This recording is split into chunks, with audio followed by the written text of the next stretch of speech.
I knew before I smelled her perfume on his shirt. I knew before I found the receipts. Before I saw the messages. Before any of the evidence. That I spent 3 months carefully collecting. I knew in the way that the body knows things. Before the mind is ready to accept them. A particular silence. A particular distance. The way he looked at me. And the way he stopped looking at me. I want to tell you about the 18 months. That led to the evening I sat in my car. In the parking lot of our apartment building. With a folder of evidence in my lap. And the clearest head I had ever had. Because the betrayal was not the story. The story was everything that happened after. I decided to stop pretending I didn't know. My name is Maya. And this is that story. Welcome to Silent Karma. Tonight's story is about Maya. A woman who did not discover she was being cheated on. She always knew. The question was never what was happening. The question was, what was she going to do about it? And the answer took her somewhere. She never expected to go. Get comfortable. This story does not rush. And the ending is not the one you are expecting. Daniel and I had been married for 6 years. When I first noticed the distance.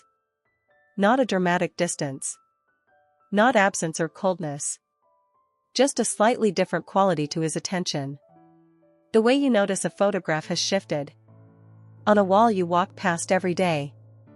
Nothing has changed, exactly. But something is different.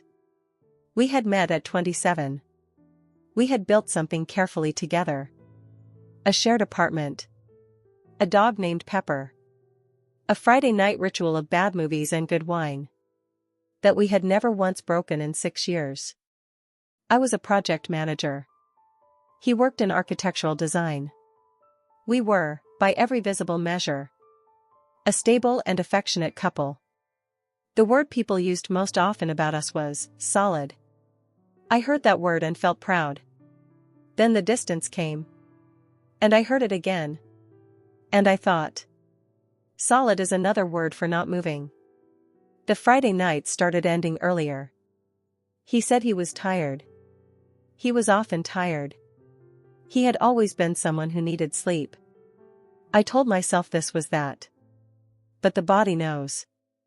The body always knows. And mine had already started keeping score. The first thing I noticed was the phone.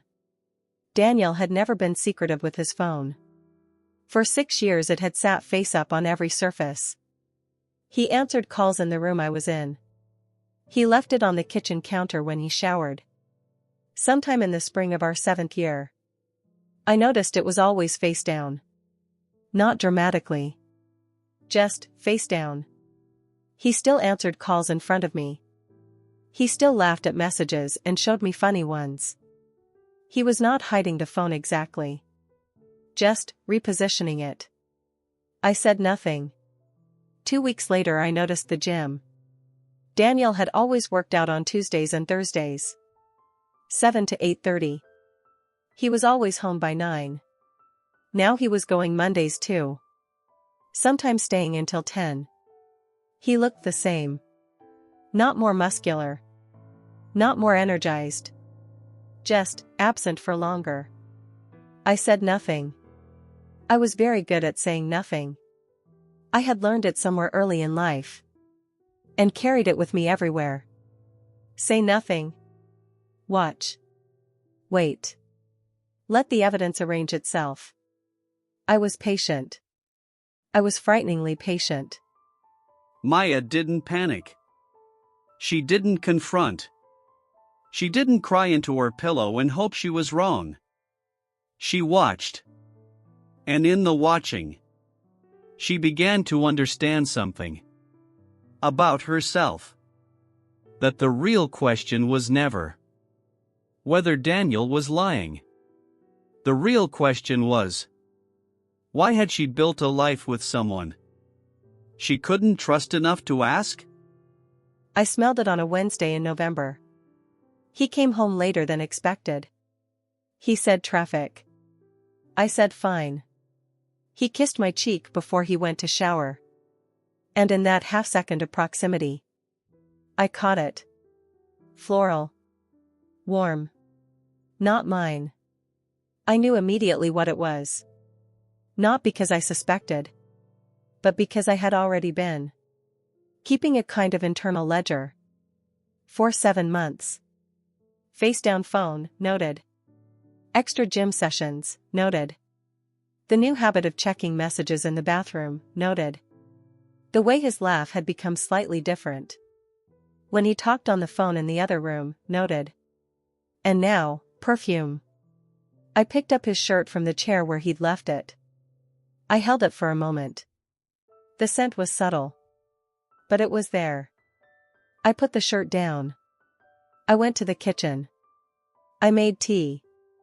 I thought, I need to know exactly what I'm dealing with before I do anything at all. I was a project manager. I was very good at planning. Over the next 3 months I built a file. Not because I wanted to punish him. Not because I was planning something dramatic. But because I had learned, somewhere, that the truth is worth having completely. Not in fragments. Not halfway. I checked the shared bank account. There were restaurant charges on Monday evenings. Nice restaurants. The kind we went to on anniversaries. I noted the dates. I checked the GPS history on the car. That was registered to both of us. On 4 separate Mondays. The car had been in a neighborhood 40 minutes from our apartment. A residential neighborhood. Not a gym. Not his office. I noted the addresses. I did not follow him. I did not hire anyone.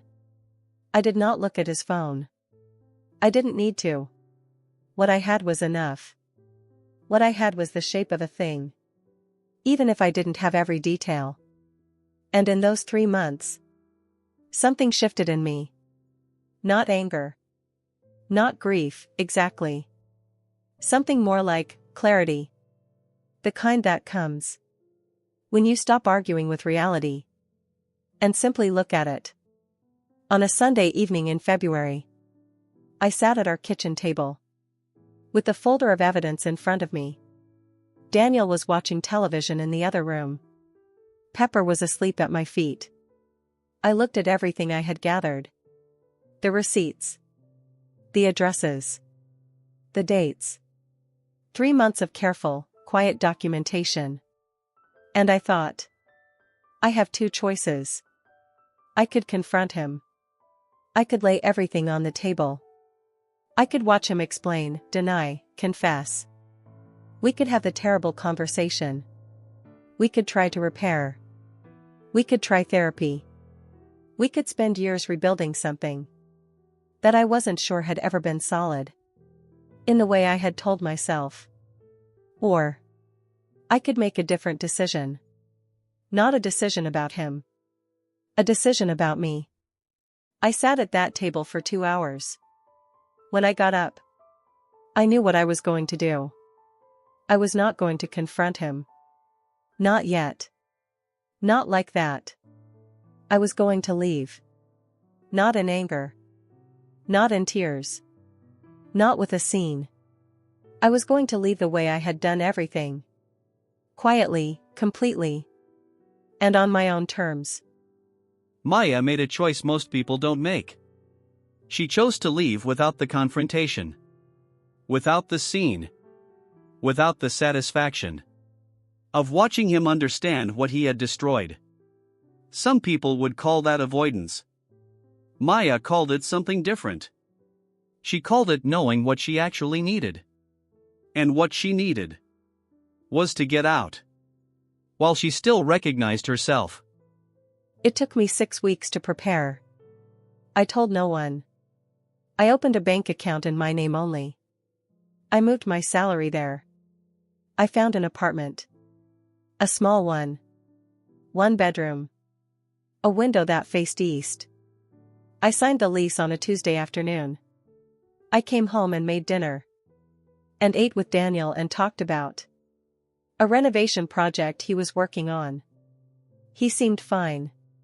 He seemed, as always, perfectly normal. I thought, this is the remarkable thing about people who betray. How ordinary they continue to seem. How the plates and the television and the dog remain exactly as they were. On the Thursday of the 6th week, I packed a bag. One bag. The things that were mine. Books. Clothes. The small wooden box my grandmother had left me. I did not pack the photograph of our wedding. I thought about it for a long time. Then I left it on the shelf. He had been a part of my life. That was real. It had just become a part one was finished with. I left on a Friday morning. Daniel had gone to work at 8. He kissed me before he left. He said, "See you tonight." I said, "See you." I sat in the apartment for an hour after he left. I drank my coffee. I looked at the room. 7 years of accumulated life. The specific shade of the walls we had chosen together. The shelf he had built for my books. The plant by the window that we had nearly killed 3 times and somehow kept alive. I said goodbye to all of it. Quietly. Privately. The way you say goodbye to things you have loved and can't take with you. Then I picked up my bag. I called Pepper. We had agreed, 6 years ago, that if we ever separated, the dog went with whoever wanted her more. I wanted her more. I wrote a note. Short. Clear. Not cruel. It said, "I know what has been happening. I should have said something sooner. But I didn't. That's not about you. I hope you find what you're looking for. I'm going to look for what I need. There's nothing left to fight about. I've already made my peace." I left the note on the kitchen counter, next to the coffee machine, where he would see it first. Then I locked the door. I got in my car. Pepper was in the back seat. She put her chin on my shoulder. I pulled out of the parking lot. For the last time. And I didn't cry. Not because I wasn't sad. But because I had already done my grieving. 3 months of it. Late at night. Quietly. The way I did everything. He called 11 times that evening. I let them go to voicemail. His first message was confused. The second was worried. The third was asking me to please call him. The fourth one was different. He didn't say he didn't know what I was talking about. He didn't say there was some misunderstanding. He just said, "I'm so sorry, Maya. I should have been the one to tell you. You deserved better than this." I listened to that message 3 times. Then I put the phone down. There was nothing more I needed to hear. He knew. He had always known. And he had chosen, for months, not to end it, not to confess. Not to give me the dignity of making an informed decision about my own life. I didn't call back. I sent a text 3 days later. It said, "I heard your message. I appreciate it. Please contact my lawyer. I hope you're okay." He replied once. He said, "I'm sorry." I said, "I know." That was the last time we spoke. For 8 months.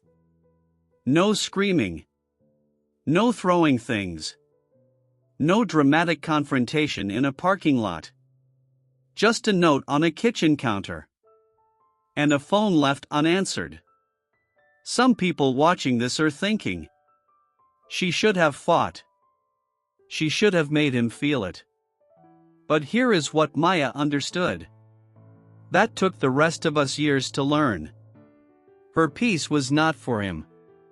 Her peace was hers. And she wasn't going to spend it in the middle of someone else's mess.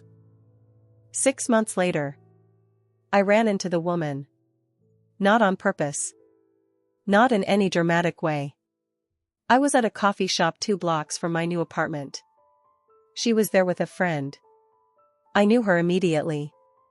Not because I had seen her before, but because of the perfume. Floral. Warm. The same. She was younger than me by perhaps 3 years. She looked, I thought, tired. A particular kind of tired.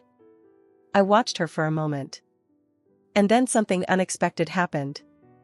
I didn't feel what I had always imagined I would feel if I ever saw the other person. I didn't feel rage. I didn't feel contempt. I felt something closer to recognition. She looked like someone who had also been told a particular version of a story. Who had also been managed. Who had also been, in her own way, not quite given the full picture. I thought about Daniel. About the careful, ordinary way he had lived. His double life. And I thought, she didn't do this to me. He did. I paid for my coffee. I left. She never saw me. I walked home with Pepper. And felt, for the first time in a long time, completely light. It has been 14 months. I live in the small apartment with the east-facing window. Pepper sleeps at the foot of my bed. I don't think about Daniel often. When I do, I think about him the way you think. About a season that has ended. Not with bitterness. With the kind of neutrality that only arrives when something has truly been let go. My lawyer handled everything. It was, in the end, uncomplicated. I have stopped being a person who says nothing and waits. That habit served me then. It got me out cleanly. With my dignity and my dog. But it is not who I want to be going forward. Now I say things when I am uncomfortable. When something feels wrong. When I notice the phone face down on the table. For the 3rd time in a week. I say something. Not dramatically. Not from fear. Just, I notice this. What is happening? That is the thing I learned. From 18 months of saying nothing. Silence protects you from scenes. It does not protect you from the truth. The truth was already there. All I did was arrive at it. On my own timeline. I'm glad I did it my way. I am also glad that my way is no longer the only way I have. Maya still has Pepper. She still drinks her coffee by the east-facing window. She went on one date 6 months ago. She said it was fine. She said, fine is enough for now. She does not eat dinner at restaurants that feel like anniversary restaurants anymore. She eats at places that feel like hers. The file she built over those 3 months is still in a drawer somewhere. She has never opened it again. She doesn't need to. She already knows what's in it. If these stories help you rest, if they remind you that you are allowed to leave quietly, to choose peace over proof, to grieve privately and exit cleanly, subscribe. Turn on notifications. A new story every single day. This is Silent Karma. Good night.